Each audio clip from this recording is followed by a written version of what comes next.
शिवजी ने अपने गले में क्यों धारण किया है नाग? जानिए इसके पीछे की रहस्यमयी और प्रेरणादायक कहानी। हिंदू धर्म के त्रिदेवों में से एक भगवान शिव को महादेव, भोलानाथ, त्रिनेत्रधारी और योगियों के अधिपति के रूप में पूजा जाता है। उनका स्वरूप जितना सरल है उतना ही रहस्यमयी भी। जटाझूट, तीसरा नेत्र, रुद्राक्ष की माला, चंद्रमा का मुकुट और गले में लिपटा हुआ नाग, इन सभी प्रतीकों का गहरा अर्थ होता है। आज हम एक ऐसे ही रहस्य पर बात करेंगे। भगवान शिव ने अपने गले में नाग क्यों धारण किया है? क्या यह केवल एक प्रतीक है या इसके पीछे कोई गूढ़ कथा और संदेश छिपा है? आइए इसे विस्तार से समझते हैं। गाले में नाग, शक्ति और चेतना का प्रतीक। शिवजी के गले में जो नाग लिपटा होता है वह आम नाग नहीं, बल्कि वासुकी नामक शक्तिशाली नागराज है। वासुकी नागों के राजा हैं और उन्हें देवताओं द्वारा सम्मानित किया जाता है। भगवान शिव के गले में नाग होना यह दर्शाता है कि वे जीवन और मृत्यु, जर और अमृत सभी पर नियंत्रण रखते हैं। नाग एक ओर जहां भय और मृत्यु का प्रतीक होता है, वहीं शिव जी के गले में वह नियंत्रण, संयम और निर्भयता का प्रतीक बन जाता है। पौराणिक कथा, समुद्र मंथन और हलाहल विष की उत्पत्ति।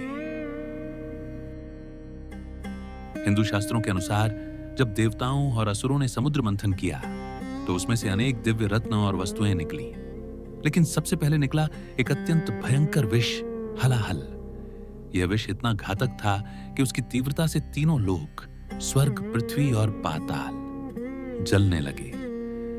सभी देवता भयभीत हो गए, कोई उपाय नहीं सूझा। तब वे सभी भगवान शिव की शरण में पहुंचे। शिव का महान त्याग और गले में विष का धारण। भगवान शिव ने संसार की रक्षा के लिए हलाहल विष को पीने का निश्चय किया। उन्होंने सारा विष अपने कंठ में रोक लिया, जिससे उनका गला नीला पड़ गया और वे नीलकंठ कहलाए। लेकिन विष की उष्णता इतनी अधिक थी कि उनके शरीर में जलन होने लगी। तब वासुकी नाग ने स्वयं को उनके गले में लपेट लिया ताकि विष की गर्मी को वह अपने अंदर सोख सके। इस प्रकार वासुकी शिवजी के गले में स्थायी रूप से विराजमान हो गए। गहरे प्रतीक और दर्शन। शिवजी का गले में नाग धारण करना केवल एक पौराणिक घटना नहीं, बल्कि यह कई गहरे आध्यात्मिक अर्थ भी दर्शाता है। भय पर विजय।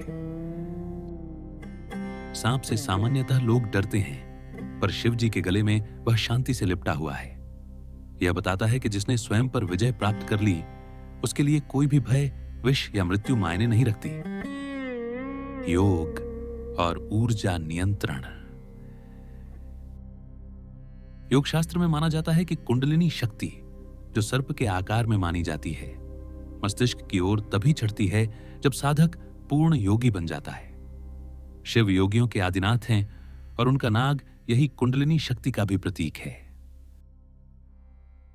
इस प्रकार भगवान शिव और वासुकी नाग की ये कथा हमें सिखाती है कि समर्पण, साहस और आत्मनियंत्रण से हम हर विष को अमृत में बदल सकते हैं।